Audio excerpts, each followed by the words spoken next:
অসমৰ জনপ্ৰিয় অভিনেত্ৰী সুকন্যা ৰাজগুৰুৰ খবৰটো বাৰু আপোনালোকে পালেনে?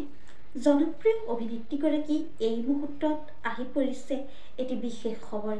আপোনালোকক সবিশেষ জনাম আজি এই ভিডিঅ'টোৰ জৰিয়তে, গতিকে ভিডিঅ'টো অলপ স্কিপ নকৰাকৈ শেষলৈকে চাই থাকিব।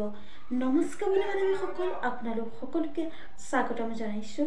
মই প্ৰতীক্ষাই SP নিউজ আছামৰ অন্য এটি নতুন ভিডিঅ' লৈ আপোনালোকৰ বাবে লৈ আহিছোঁ পুনৰ এটি নতুন ভিডিঅ'টো সকলোৱে আদৰি ল'ব বুলি আশা কৰিলোঁ।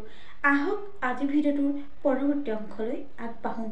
হয়, অসমৰ জনপ্ৰিয় অভিনেত্ৰী সুকন্যা ৰাজগুৰুৰ আছে এটি ভাল খবৰ। অভিনেত্ৰীগৰাকীক পোনপ্ৰথমে আমি আমাৰ চেনেলৰ তৰফৰ পৰা তেওঁলৈ যাচিলোঁ বহুত শুভকামনা। পোনপ্ৰথমে এটি কমেণ্ট কৰি জনাব, জনপ্ৰিয় অভিনেত্ৰী সুকন্যা ৰাজগুৰুক আপোনালোকে কেনে পায়, তেখেতৰ অভিনয় চাই কেনে পায়, নিশ্চয় এটি কমেণ্ট কৰি জনাব। হয়, জনপ্ৰিয় অভিনেত্ৰী সুকন্যা ৰাজগুৰুৰ ভাল খবৰটো হৈছে যে তেখেতৰ দ্বাৰা অভিনীত এখন অসমীয়া ধাৰাবাহিক আহি আছে। ধাৰাবাহিকখনৰ নাম হ'ল তুমি মোৰ আপোন। বন্ধু-বান্ধৱীসকল, আপোনালোকে তেখেতৰ এই ভাল খবৰটো পাই কেনে পালে নিশ্চয় এটি কমেণ্ট কৰি জনাব।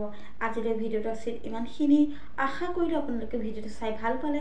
তেন্তে ভিডিঅ'টোত এটা লাইক কৰিব, কমেণ্ট কৰিব, শ্বেয়াৰ কৰিব, লগতে চেনেলটো ছাবস্ক্ৰাইব কৰি কাষতে থকা বেল আইকনটো প্ৰেছ কৰি অল কৰি দিবলৈ নাপাহৰিব। ধন্যবাদ।